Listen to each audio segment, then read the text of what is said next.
जय माँ बगलामुखी। जय श्री महाकाल। बगलामुखी जयंती 2024 जादू टोने से लेकर शत्रुओं के हर वार की काट हैं ये उपाय। भक्तों, यदि आप अपने जीवन में कुछ नया सीखना चाहते हैं तो आप हमारे यूट्यूब चैनल माँ बगलामुखी भक्त कुरुक्षेत्र को सब्सक्राइब करना ना भूलें। मैं आचार्य प्रदीप भारद्वाज अपने यूट्यूब चैनल में आपका हार्दिक स्वागत करता हूँ, हार्दिक अभिनंदन करता हूँ। भक्तों, यदि आप माता रानी के सच्चे भक्त हैं तो इस वीडियो को लाइक अवश्य करें और चैनल को सब्सक्राइब करना ना भूलें। बगलामुखी जयंती 2024 माता बगलामुखी की जयंती वैशाख माह के शुक्ल पक्ष की अष्टमी तिथि को मनाई जाती है। इस वर्ष वैशाख माह की अष्टमी तिथि 15 मई 2024 के दिन पड़ रही है। माता बगलामुखी की जयंती पर माँ बगलामुखी को लेकर के बहुत सारे साधक और तंत्र साधक और बहुत सारे ग्रस्त लोग भी भिन्न भिन्न तरीके से उपाय करते हैं, क्योंकि इस पर्व को बड़ा विशेष दृष्टि से हमारे धार्मिक शास्त्रों में देखा जाता है। क्योंकि 10 महाविद्याओं में भगवती बगलामुखी को अष्टम विद्या से प्रतिपादित किया जाता है। माँ बगलामुखी की पूजा करने से शत्रु नष्ट हो जाते हैं, वाद विवाद आदि से मुक्ति मिल जाती है, कोर्ट कचहरी और मुकदमा आदि में विजय प्राप्त होती है तथा बगलामुखी के साधक के जो शत्रु होते हैं या कोई गुप्त ज्ञात अज्ञात व्यक्ति यदि आपसे कोई जलिस करता है, ईर्षा करता है, तो वो व्यक्ति निस्तेज हो जाता है। ऐसा हमारे धार्मिक शास्त्रों में बताया जाता है। माता बगलामुखी को 10 महाविद्याओं में अष्टम विद्या कहा जाता है। माँ बगलामुखी को पीताम्बरा नाम से भी जाना जाता है और माँ के और भी अन्य नाम है भक्त। अनेकों नामों से भगवती माँ बगलामुखी का उपासना करते हैं और ध्यान करते हैं। माँ बगलामुखी स्तंभन की देवी है। किसी भी गतिशील चीज़ का स्तंभन और संपूर्ण सृष्टि में तरंग जो है वो इन्हीं की वजह से है। इनकी उपासना से शत्रु का स्तंभन हो जाता है, शत्रु निस्तेज हो जाता है और साधक का जीवन जो है वो निष्कंठक हो जाता है। सारे ब्रह्मांड की शक्तियाँ मिलकर के भी माँ बगलामुखी का मुकाबला नहीं कर सकती। ऐसा हमारे तंत्र शास्त्र में भगवती बगलामुखी के विषय में बताया गया है। माँ बगलामुखी की साधना प्राय सभी लोग शत्रु भय से मुक्ति पाने के लिए, वाक सिद्धि आदि के लिए, मुकदमा आदि में विजय प्राप्त करने के लिए, या कोई भी व्यक्ति जब चारों ओर से संकट में घिर जाता है और कहीं से भी उसको उस संकट से निकलने का रास्ता नज़र नहीं आता, तब वो माँ बगलामुखी की शरण में जाता है। और आदि अनादि काल से देवगण और जीव आदि जब जब देवताओं पर या फिर मनुष्यों पर कोई भी आसुरी शक्ति द्वारा आक्रमण होता है या आक्रांत होता है और आतंकित दुख से निवृत्ति पाने के लिए और इस दुख का निवारण के लिए साधक शिव और शक्ति की शरण में अवश्य जाता है। और शिव और शक्ति की शरण में जाने के पश्चात साधक को अपने जीवन में एक चमत्कारी बदलाव और प्रभाव देखने को मिलता है। 10 महाविद्याओं की श्रृंखला में 10 देवियाँ मुख्यतः मानी जाती है। तो कौन सी हैं वो 10 देवियाँ जिनका 10 महाविद्याओं में प्रमुखता से जिन देवियों को देखा जाता है? अब तो फर्स्ट नंबर पर भगवती काली। माँ काली 10 महाविद्याओं में सर्वप्रथम स्थान रखने वाली देवी हैं। माँ काली की उपासना करने से भी जो बगलामुखी की उपासना पूजा का जो लाभ है, ऐसा ही लाभ माता काली की उपासना करने से भक्त को अपने जीवन में प्राप्त होता है। सेकंड नंबर पर माँ तारा और थर्ड नंबर पर माँ मातंगी और चौथे नंबर पर माँ कमला। कमला की पूजा करना भी बड़ा श्रेष्ठ हमारे धार्मिक शास्त्रों में बताया गया है। वर्तमान युग में महत्वाकांक्षाओं और संघर्ष का युग है। ना चाहते हुए भी हमारे जीवन में अनेक शत्रु, बाधाएं, समस्याएं निरंतर कुछ ना कुछ जीवन में चलता ही रहता है, क्योंकि ये जीवन है। यहाँ हम सब ऋणी होकर के आते हैं और एक दूसरे के ऊपर ऋण है। ये ऋण कोई किसी के ऊपर चढ़ा रहा है और कोई किसी का ऋण उतारने के लिए यहाँ आया है। ये जो शरीर है ये केवल यहाँ पर ऋण उतारने के लिए ही व्यक्ति को प्राप्त हुआ है। इसलिए भजन करे, पूजन करे और इष्ट इष्ट की पूजा यदि कोई व्यक्ति कर लेता है तो जीवन के समस्त सुखों को भोग करके और उस कर्ज की निवृत्ति करने के पश्चात व्यक्ति मोक्ष को प्राप्त कर लेता है, श्रीधाम को चला जाता है, अपने आराध्य देव की शरण में चला जाता है और जन्म और मरण के बंधन से मुक्त हो जाता है। कहने का अर्थ यह है कि 84 का जो बंधन है उससे वो व्यक्ति पूर्णतः मुक्त हो जाता है। ऐसे विकट काल में माँ बगलामुखी की साधना परम उपयोगी हमारे धार्मिक शास्त्रों में बताई गई है और सहायक भी है, क्योंकि बगलामुखी की पूजा की एक विशेषता हमारे धार्मिक शास्त्रों में बताई गई है कि बगला की मैं कहूँ क्या, ये भोग मोक्ष की दाता है और इसके साधक के शत्रु का निश्चय अंत हो जाता है। ये पाप ताप मिटाती है, सौभाग्य सदा जगाती है, भव बाधा हटाती है, जीवन को सरल बनाती है। जो बगला बगला कहता है निश्चय कृपा वो पाता है, अपना वो कल्याण कर भवसागर से तर जाता है। और नारद ने लोमस से कहा बगला नाम की महिमा को जो पूजे और चाहे से वो सर्व सिद्ध हो जाता है। यह बात केवल बात नहीं, साधक की ये सच्चाई है। बगला के साधक की जग में होती सदा भलाई है। मात कहो जगदम्बा कहो, जगदम्बा बगला रानी है, बगला बगला करने से शत्रु की होती हानि। तो माँ बगलामुखी की पूजा करने से, केवल सुमिरन करने से, यदि आप अपने मन में माँ बगलामुखी का, पीताम्बरा का केवल सुमिरन भी यदि कर लेते हैं तो आपके शत्रु तो निस्तेज हो जाएंगे और नष्ट हो जाएंगे। आपको कोई भी व्यक्ति कारण से हानि नहीं पहुंचा सकता। इस बात की गारंटी मैं आपको इस वीडियो के माध्यम से दे देता हूं, क्योंकि कोई भी किसी का अनिष्ट नहीं कर सकता। उस प्रभु, उस महामाया, उस जगदम्बा भगवती बगलामुखी की इच्छा के बिना हमारा साधनाओं को करने के पश्चात केवल एक ध्येय यदि हमारे मन में है तो हमारा कोई अनिष्ट नहीं कर सकता। हमारा वो ध्येय है कि हमारा जो उद्देश्य है वो लोक कल्याण के लिए हो, हमारा जो उद्देश्य है वो लोगों की सुविधाओं के लिए हो, लोगों के सुखों के लिए हो, लोगों के ग्रस्त जीवन को खुशहाल बनाने के लिए हो, ना कि हमारा उद्देश्य किसी से निजी शत्रुता रख करके उस व्यक्ति को नष्ट कर देने के लिए, या फिर उससे अपना जो शत्रुता का भाव है वो शत्रुता का भाव रखते हुए उस व्यक्ति के विनाश की या नष्ट करने की कामना यदि हम रखते हैं तो इसमें माँ बगलामुखी भी आपका साथ नहीं देगी। आपको केवल एक बात का विशेष रूप से ध्यान रखना कि आपको सत्यता पर रहना है, आप में सच्चाई होनी चाहिए, आप गलत नहीं होने चाहिए। यदि आप गलत नहीं है तो आपका भी कोई अनिष्ट नहीं कर सकता और ना ही आपका कोई बुरा कर सकता है सर्वत्र संसार के अंदर।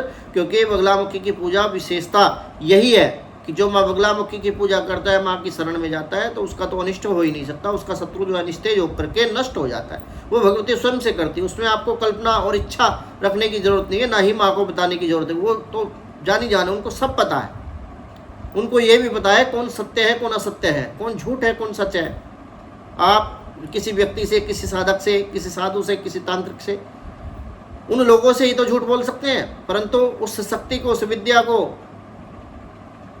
उस जगत जननी माँ को, जिन्होंने इस सर्वत्र संसार की रचना की, उनको आपके विषय में सब कुछ पता है और आप कितनी सच्चाई पे हैं ये भी उनको पता है। तो इसलिए आप केवल साधना के उद्देश्य से, भजन के उद्देश्य से, कृपा के उद्देश्य से और दासत्व के उद्देश्य से माँ की साधना करें, ना कि किसी के नष्ट करने के उद्देश्य से या किसी को नुकसान पहुंचाने के उद्देश्य से साधना को या बगलामुखी की पूजा को कदापि ना करें। यदि आप ऐसा करते हैं तो इसके अनिष्ट प्रभाव आपको आपके जीवन में अवश्य देखने को मिलेंगे। माँ भी आपकी रक्षा नहीं करेगी और कोई फायदा आपका नहीं होगा माँ बगलामुखी की पूजा करने से, क्योंकि गलत का साथ तो भगवती भी नहीं देगी। इस बात का समर्थन तो हम भी करते हैं कि गलत यदि आपके साथ हुआ है तो उसका परिणाम उस व्यक्ति को अवश्य भुगतना पड़ेगा, देर सवेर जल्दी। आपको कल्पना करने की जरूरत नहीं है, आपको माँ को कहने की जरूरत नहीं है, आपको कोई प्रयोग करने की आवश्यकता नहीं है। और ये बात 100% सच है। इस बात का मैंने अपने जीवन में विशेष रूप से की मान्यता है कि सृष्टि की उत्पत्ति आदि के रहस्य का पूर्ण ज्ञान आगम विद्या के माध्यम से ही संभव है। संपूर्ण विश्व विद्या होने के कारण इसे महाविद्या की संज्ञा दी जाती है। माँ बगलामुखी को महाविद्या की संज्ञा प्राप्त है। बगलामुखी को अग्नि पुराण में सिद्ध विद्या कह करके संबोधित किया गया है। एक श्लोक के माध्यम से मैं आपको बता देना चाहता हूँ कि काली तारा महाविद्या षोडशी भुवनेश्वरी भैरवी सिद्ध विद्याया मातांगी कमल दडात्मिका एतादश महाविद्या सिद्धा विद्या प्रकीर्तिता। ये श्लोक के माध्यम से मैंने आपको जानकारी दी 10 महाविद्याओं के विषय में।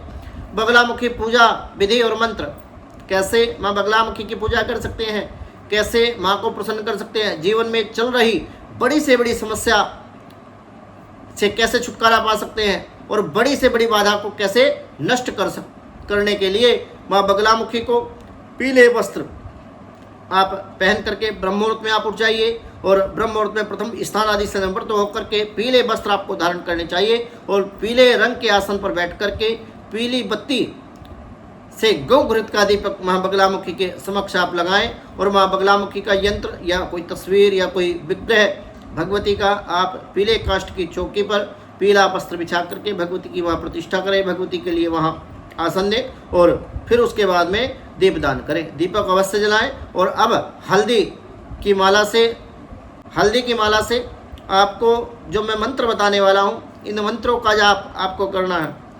सर्वप्रथम जो पहले नंबर पे मैं मंत्र आपको बताऊंगा, उस मंत्र को आप जप करके अपने जीवन में चमत्कारी प्रभाव ला सकते हैं। इसको बिना दीक्षा के भी जपा जा सकता है। जो लोग दीक्षित नहीं है, जिन लोगों को भगवती बगलामुखी के मंत्र से दीक्षा प्राप्त नहीं है, वो भी इस मंत्र को जप सकते हैं। मंत्र मैं आपको बता देता हूँ। ओम ह्रीं बगलामुखी दिव्यै ह्रीं ओम नमः। मंत्र पुनः मैं दोहरा देता हूँ। ओम ह्रीं बगलामुखी दिव्यै ह्रीं ओम नमः। मंत्र मैं पुनः दोहरा देता हूँ।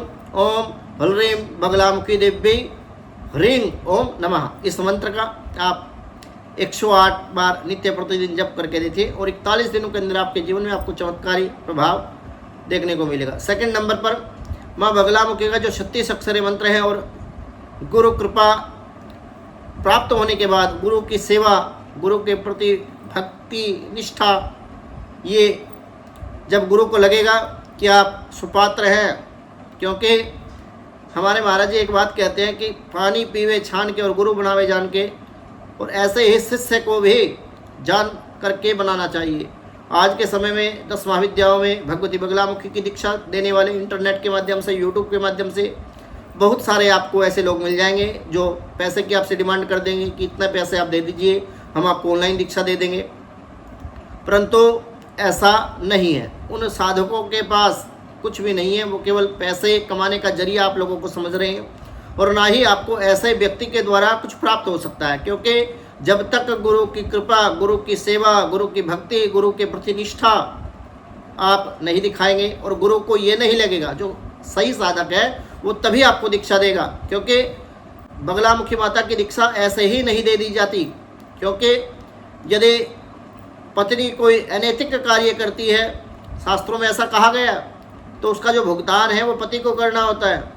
ऐसे ही यदि शिष्य कोई अनैतिक या गलती कर देता है, तो उसका जो है दंड जो है, उसका परिणाम जो है, उसका दुष्प्रभाव जो है वो गुरु के ऊपर भी आता है। इसलिए गुरु यदि योग्य है, सुयोग्य है, और उनको अच्छी विधि का ज्ञान है, और भगवती कृपा विशेष रूप से उनके ऊपर बनी हुई है, भगवती का दासत्व, माँ का हाथ यदि उन साधक के ऊपर है, तो वो आपको ऐसे ही चलते फिरते, या आपके बात करने से, या आपके फ़ोन के माध्यम से उनसे संपर्क करने के माध्यम से, या पैसों के लालच में आपको दीक्षा नहीं देंगे। परंतु हाँ, आज के समय में जो ट्रेंड चला हुआ है, बहुत सारे लोगों के हमारे पास कॉल आते हैं, हमें भी लोग बोलते हैं कि आप दीक्षा दे दीजिए, हम वहाँ से बोल रहे हैं, हम गुजरात से बोल रहे हैं, हम एमपी से बोल रहे हैं, और जिस सामग्री की आपको आवश्यकता है उसके लिए हम पेमेंट आपको कर देते हैं। परंतु ऐसा नहीं है, हमारे यहाँ पर ऑनलाइन दीक्षा की कोई सुविधा नहीं है, और ऑनलाइन दीक्षा दी भी नहीं जा सकती। शास्त्रोक्त तो ये गलत है। हम ऑनलाइन माध्यम से केवल आपको जानकारी उपलब्ध कराने के लिए यूट्यूब के माध्यम से, ये भी हमारे भगवती की ही कृपा और इच्छा रही होगी कि हम इंटरनेट के माध्यम से आप लोगों से जुड़ रहे हैं, और बहुत सारे भक्त, माँ बगलामुखी के जो भक्त हैं, वो हमारे चैनल पर जो जुड़े हुए हैं, हमारी वीडियो को नित्य प्रतिदिन देखते हैं, माँ के प्रति उनकी श्रद्धा है, भावना है। तो ऐसे लोगों के लिए मैं विशेष रूप से कहना चाहता हूँ कि भगवती कृपा आपके ऊपर सदा सदैव के लिए बनी रहे, ऐसी मैं माँ बगलामुखी से अवश्य कामना करूँगा। और यही मेरी कामना है कि जो भी माँ बगलामुखी के दरबार में, माँ के सानिध्य में, माँ के दासत्व में आना चाहता है, माँ के प्रति जिस व्यक्ति में निष्ठा है, श्रद्धा है और विश्वास यदि है, तो उस व्यक्ति को माँ की कृपा, माँ का आशीर्वाद अवश्य प्राप्त होगा, और उसका जीवन में कोई भी व्यक्ति अनिष्ट नहीं कर सकता।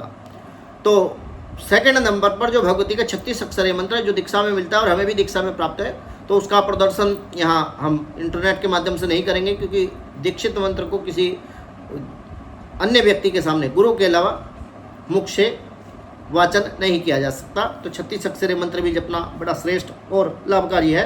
यदि आप दीक्षित हैं तो इसको भी कर सकते हैं। इसके अलावा यदि आप मंत्र जप नहीं करना चाहते और आप चाहते हैं माँ की कृपा, माँ का दासत्व आपको प्राप्त हो, तो आप भगवती बगलामुखी का जो सतनाम है उसके 10,008 की संख्या में पाठ कर लीजिए। विष्णु यमल बगला विष्णु ममता विष्णु शंकर भावनी बहुला वेद माता च मह विष्णु प्रसूरी रपी। इस स्तोत्र के 10,008 की संख्या में आप 41 दिन के अंदर संकल्प करने के पश्चात आप पाठ करें। आपकी असाध्य से असाध्य कामना भी, असंभव से असंभव कार्य भी, और कैसा ही संकट, दुख, रोग, कष्ट आपके जीवन में क्यों ना हो, आपके जीवन के समस्त कष्टों से, समस्त दुखों से ये जो प्रयोग है वो छुटकारा अवश्य दिला देगा। आप बगलामुखी जयंती पर इस प्रयोग को प्रारंभ करें और 41 दिनों के अंतराल में आप इस प्रयोग को करें। आप देखेंगे आपके जीवन में चमत्कारी बदलाव आपको देखने को मिलेगा। जादू टोने से मुक्ति पाने के लिए भगवती बगलामुखी की जो साधना है वह बड़ी श्रेष्ठ है और ये एक अमोघ विद्या आपके लिए साबित होगी, ऐसा धार्मिक शास्त्रों में बताया गया है। इसका चिंतन करने से, मनन करने से मनुष्य को कोई भी भय नहीं रहता। माँ बगलामुखी के साधक का शत्रु निस्तेज हो जाता है और अकाल मृत्यु का भय भी समाप्त हो जाता है। भक्तों, मेरे द्वारा दी गई जानकारी यदि आपको अच्छी लगी हो तो आप हमारे यूट्यूब चैनल माँ बगलामुखी भक्त कुरुक्षेत्र को सब्सक्राइब करना ना भूलें। वीडियो को लाइक करें, शेयर करें, चैनल को सब्सक्राइब करना ना भूलें, ताकि हमारी नई वीडियो का नोटिफिकेशन आपको प्राप्त हो सके। इसी मनोकामना के साथ जय माँ बगलामुखी, जय श्री महाकाल।